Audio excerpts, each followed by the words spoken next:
For question 2, now before that I apologize for any extra noise from my dogs barking. I'm so sorry, I can't edit that out, but please bear with it. Now, solids soaked with liquid hexane are dried by being contacted with nitrogen at an elevated temperature. The gas stream leaving the dryer is at 80 degrees Celsius, 1 atm absolute, and 50% relative saturation. Take note of this. Now, A. One of the several possibilities for recovering the hexane from the gas is to send the stream to a cooling condenser. The gas stream leaving the condenser would contain 5 mole percent hexane, and hexane condensate would be recovered at a rate of 1.5 kilomoles per minute. The condenser would be operated at a pressure of 1 atm absolute. Okay, given here. So the gas stream leaving the condenser is 5 mole percent here. So the V here, okay, and L here stands for vapor phase and liquid phase. So because it is at high temperature, so this is at vapor phase. This one is fully at vapor phase, and it would be recovered at a 1.5 kilomoles per minute of rate. Okay, great. Calculate the temperature to which the gas must be cooled. Okay, calculate the temperature at the outlet stream from the condenser here, and the required flow rate of fresh nitrogen to the dryer in standard cubic meters per minute. So standard cubic meters per minute. Now we shall set H equals to the hexane here for easier typing. So we will do the calculation at the condenser unit here. We have the number of moles of the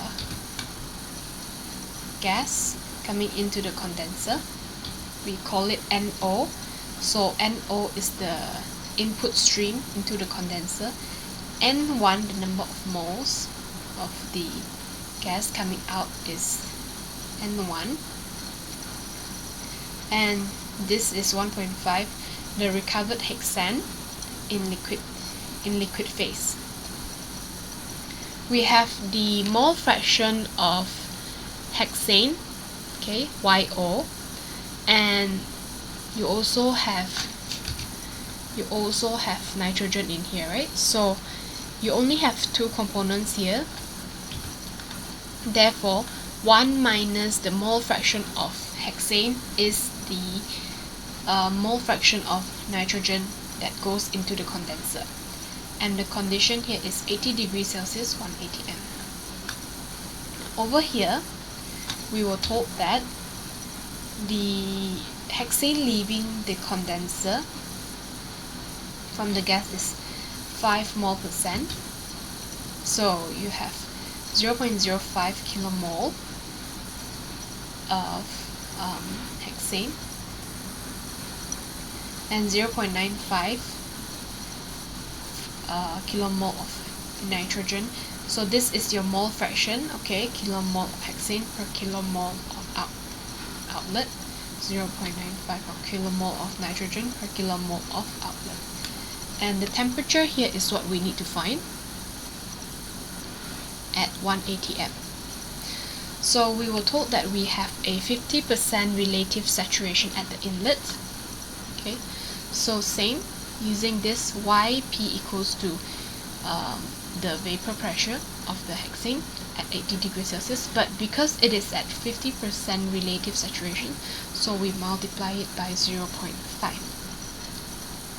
So we need to solve for the vapor pressure of hexane at 80 degrees Celsius using the Antoine equation from table B4. So the Antoine equation here, and substitute the parameters A, B, C in. So the temperature here is in degrees Celsius. You can straight away substitute 80 degrees Celsius in, and the P here would be in mmHg. Okay, you can refer to table B.4 given in supplementary materials. After you solve for your vapor pressure of hexane, we can substitute it back here to find your mole fraction of hexane that goes into the condenser. So YO is 0.5 multiplied by 1068 mmHg. This is your vapor pressure of hexane at 80 degrees Celsius. Divide by the total pressure in the inlet stream, which is 180 m, which equals to 760 mmHg, giving you 0.703 kilomole H per kilomole of inlet number of moles of the gas that goes in. So this is a mole fraction also, yeah. Now, we can then calculate the saturation at the outlet, which is 0.05 P. So this is your mole fraction of hexane. See here, mole fraction of hexane multiplied by your total pressure at the outlet, which is 180 m, equals to your partial pressure of your hexane at the outlet at T1. Okay, so this will give you 38 mmHg. So to find T1, now this is doing a reverse work of using the Antoine equation. Previously we were given the temperature, but now we want to find the temperature.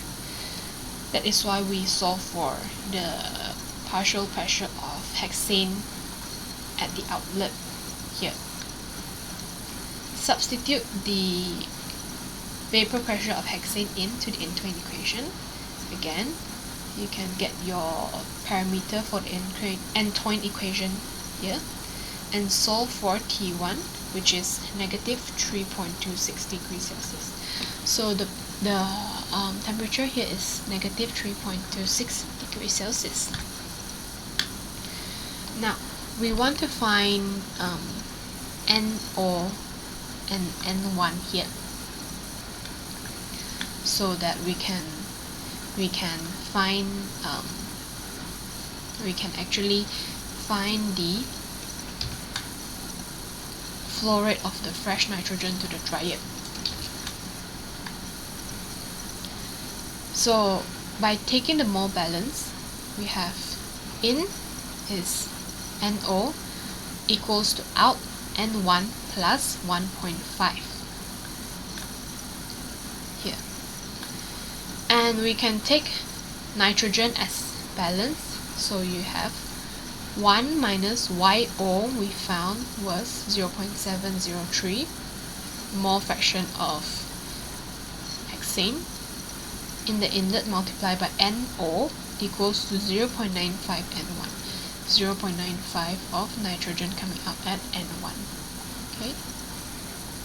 Solve these two simultaneously and we get NO to be 2.18 and N1 to be 0.62.